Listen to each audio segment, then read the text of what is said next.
जय माता दी। दुर्गा सप्तशती पाठ प्रथम अध्याय। नमस्कार दोस्तों, यदि आप हमारे चैनल पर न्यू हैं तो चैनल को सब्सक्राइब करके बेल आइकन को प्रेस करके कमेंट बॉक्स में जय श्री हरि कृष्ण जय श्री हरि विष्णु अवश्य ही लिखिए। यदि आप हमारे चैनल पर न्यू हैं, गर्भवती माता हैं, तो यहाँ पे भगवत पुराण की कथा भी सुनाई जा रही है, आप उसको भी प्रतिदिन अवश्य ही सुनें।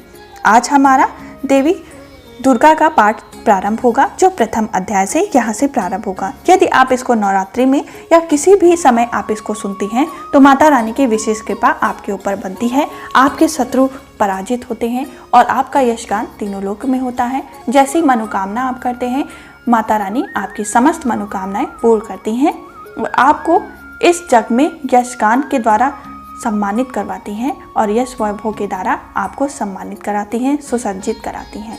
तो हमारा प्रथम अध्याय जो यहाँ से प्रारंभ होता है। जय माता दी। मेधा ऋषि का राजा शूरत और समाधि को भगवत महिमा बताते हुए मधु कैटव वध का प्रसंग सुनाना।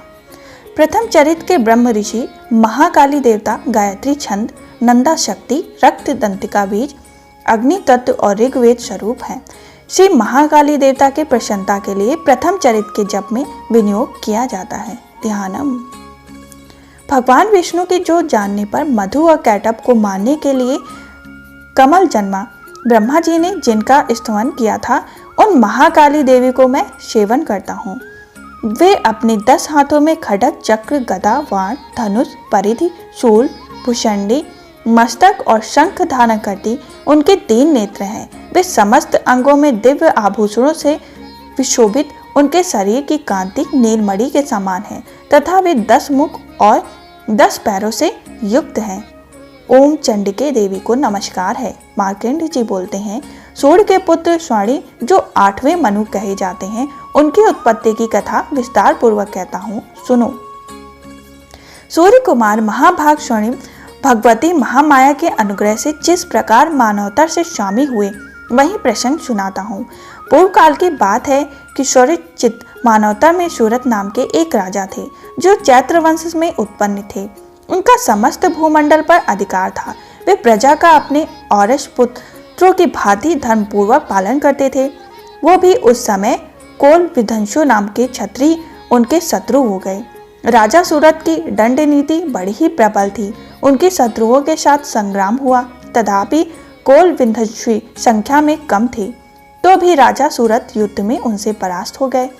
तब वे युद्ध भूमि से अपने नगर को लौट आए और केवल अपने देश के राजा होकर रहने लगे। समूची पृथ्वी से अब उनका अधिकार जाता रहा, किंतु वहां भी उन प्रबल शत्रुओं ने उस समय महाभाग राजा सूरत पर आक्रमण कर दिया। राजा का बल क्षीण हो चला गया, इसलिए उनके दुष्ट बलवान एवं दुरात्मा मंत्री ने भी वहां उनकी राजधानी में भी राज की सेना और खजाने हथियाना चालू कर दिया। सूरत का प्रभुत्व नष्ट हो गया था, इसलिए वे शिकार खेलने के बहाने घोड़े पर सवार हो वहां से अकेले ही एक घने जंगल में चले गए। वहां उन्होंने विपर मेधा मुनि का आश्रम देखा, जहां कितने ही हिंसक जीव अपनी स्वाभाविक हिंसावृत्ति छोड़कर परम शांत स्वभाव से रहते थे। मुनि के बहुत से शिष्य उस वन की शोभा बढ़ा रहे थे। वहां जाने पर मुनि ने उनका सत्कार किया और वे उन मुनि श्रेष्ठ के आश्रम पर इधर उधर विचरते हुए कुछ काल तक रहे। फिर ममता से आकृष्ट चित्त होकर वह इस प्रकार चिंता करने लगे, पूर्व काल में मेरे पूर्वज ने जिसका पालन किया था, वही नगर आज मुझसे रहित है। पता नहीं मैं दुराचारी भ्रातृगण उसकी धर्मपूर्वक रक्षा करते हैं या नहीं। जो सदा मंद की वर्षा करने वाले और शूरवीर था, वह मेरे प्रधान हाथी अब शत्रुओं के अधीन होकर न जाने किन भागों को भोगता होगा। जो लोग मेरी कृपा, धन और भोजन पाने से सदा मेरे पीछे पीछे चलते थे, वे निश्चित ही अब दूसरे राजाओं को अनुसरण करने लगे होंगे। वह अपव्ययी लोगों के द्वारा सदा खर्च होते रहने के कारण अत्यंत कष्ट से जमा किया हुआ मेरा यह खजाना खाली हो गया होगा। ये तथा और भी कई बातें राजा सूरत निरंतर सोचते रहते थे। एक दिन उन्होंने वहां विप्रवर मेधा के आश्रम के निकट एक वैश्य को देखा और उससे पूछा, भाई तुम कौन हो? यहाँ तुम्हारे आने का क्या कारण है? तुम क्यों शोकग्रस्त और अनमाने से दिखाई देती हो? राजा सूरत का यह प्रेम पूर्वक कहा हुआ वचन सुनकर वैश्य ने विनती भाव से उन्हें प्रणाम करके कहा, राजन, मैं धनियों के कुल में उत्पन्न एक वैश्य हूँ। मेरा नाम समाधि है। मेरे दुष्ट स्त्री पुत्रों ने धन के लाभ से मुझे घर से बाहर निकाला है। मैं इस समय धन, स्त्री और पुत्रों से वंचित हूँ। मेरे विश्वसनीय बंधुओं ने मेरा ही धन लेकर मुझे दूर कर दिया, इसलिए दुखी होकर मैं वन में चला आया। वहां रहकर मैं इस बात को नहीं जानता कि मेरे पुत्रों की, स्त्री की और स्वजनों की कुशल है या नहीं। इस समय घर में वे कुशल से रह रहे हैं अथवा उन्हें कोई कष्ट तो नहीं।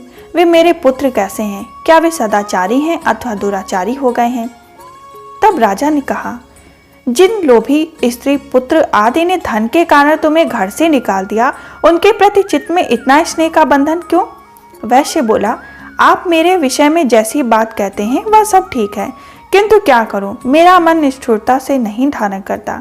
जिन्होंने धन के लोभ में पड़कर पिता के प्रति स्नेह, पति के प्रति प्रेम तथा आत्मजन के प्रति अनुराग को तिलांजलि दे मुझे घर से निकाल दिया, उन्हीं के प्रति मेरे हृदय में इतना स्नेह है। महामती, गुणहीन बंधुओं के प्रति भी मेरा चित्त इस प्रकार प्रेम मग्न हो रहा है, यह क्या है? इस बात को मैं जानकर भी नहीं जान पा रहा। उनके लिए मैं लंबी सांसें ले रहा हूँ और मेरा हृदय अत्यंत दुखित हो रहा है। उन लोगों में प्रेम का सर्वत्र अभाव है, तो भी उनके प्रति जो मेरा मन निष्ठुर नहीं होता, उसके लिए क्या करूं? मार्कंडेय जी कहते हैं, ब्राह्मण, तदंतर राजाओं में श्रेष्ठ शूरद और वह समाधि नामक वैश्य दोनों साथ साथ मेधा मुनि की सेवा में उपस्थित हुए और उनके साथ यथा योग्य न्याय अनुकूल विनयपूर्ण वार्ता करके बैठ गए। तत्पश्चात वैश्य और राजा ने कुछ वार्तालाप आरंभ किया। राजा ने कहा, भगवान, मैं आपसे एक बात पूछना चाहता हूँ, उसे बताइए। मेरा चित्त अपने अधीन न होने के कारण वह बात मेरे मन को बहुत दुख देती है। जो राज्य मेरे हाथ से चला गया, उसमें और उसके संपूर्ण अंगों में मेरी ममता बनी हुई है। मुनि श्रेष्ठ, यह जानते हुए भी कि मेरा नहीं है, अज्ञानी की भांति मुझे उसके लिए दुख होता है। क्या इधर यह वैश्य भी घर से अपमानित होकर आया है? इसके पुत्र, स्त्री और भ्राता ने इसे छोड़ दिया है। सज्जनों ने भी इसका परित्याग कर दिया है, तो भी यह उनके प्रति अत्यंत ही हार्दिक स्नेह रखता है। इस प्रकार यह तथा मैं दोनों ही बहुत दुखी हैं। जिसमें प्रत्यक्ष दोष देखा गया है, उस विषय के लिए भी तुम्हारे मन में ममता जनित आकर्षण पैदा हो रहा है।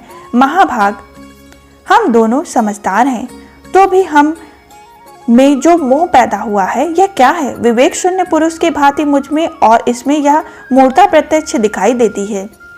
ऋषि बोले, महाभाग, विषय मार्ग का ज्ञान सब जीवों को है। इस प्रकार विषय भी सबके लिए अलग अलग है।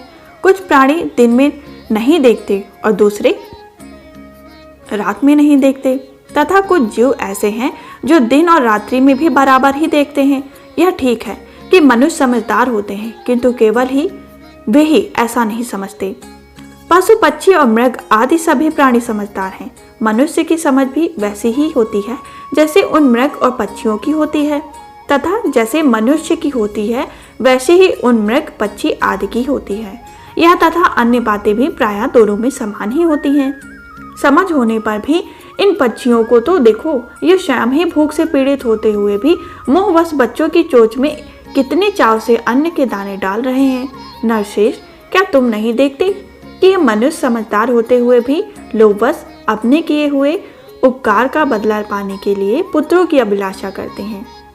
यद्यपि उन सब में समझ की कमी नहीं है, तथापि वे संसार की स्थिति, जन्म मरण की परंपरा बनाए रखने वाली भगवती महामाया के प्रभाव द्वारा ममता में भंवर से युक्त मोह के गर्त में गिराए गए हैं। इसलिए इसमें आश्चर्य नहीं करना चाहिए। जगदीश्वर भगवान विष्णु की योग निद्रा रूपा से भगवती महामाया है, उन्हीं से यह जग मोहित हो रहा है। वे भगवती महामाया देवी ज्ञानियों के भी चित्त को बलपूर्वक खींचकर मोह में डाल देती हैं।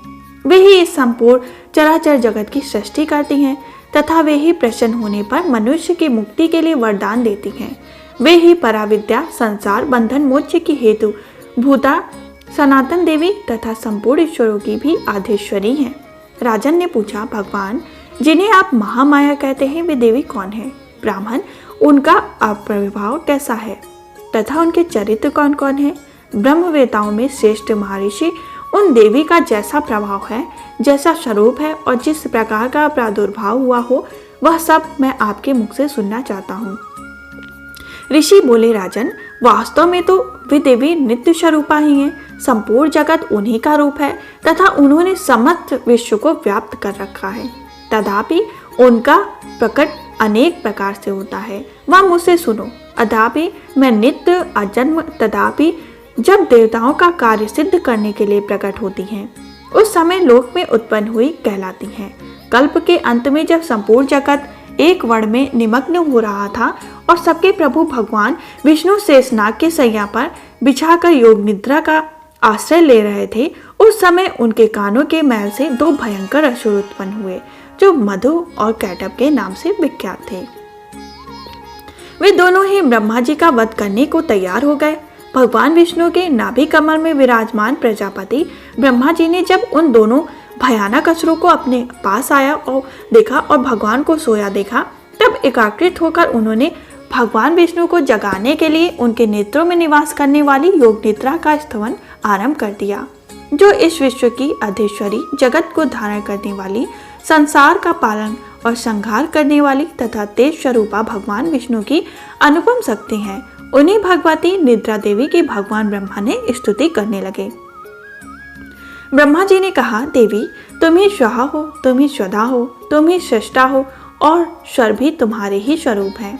तुम ही जीवन दायिनी सुधा हो। नित्य अक्षर प्राण में अकार, उकार, मकार, इन तीनों मात्राओं के उपकार में ही तुम ही स्थित हो तथा इन तीनों मात्राओं के अतिरिक्त जो बिंदु रूपा नित्य अर्ध मात्रा है, जिसका विशेष रूप से उच्चारण नहीं किया जा सकता, वह भी तुम ही हो। देवी, तुम ही संध्या, सावित्री तथा परम जननी हो। देवी, तुम ही इस विश्व ब्रह्मांड को धारण करती हो, जिससे ही इस जगत की सृष्टि होती है।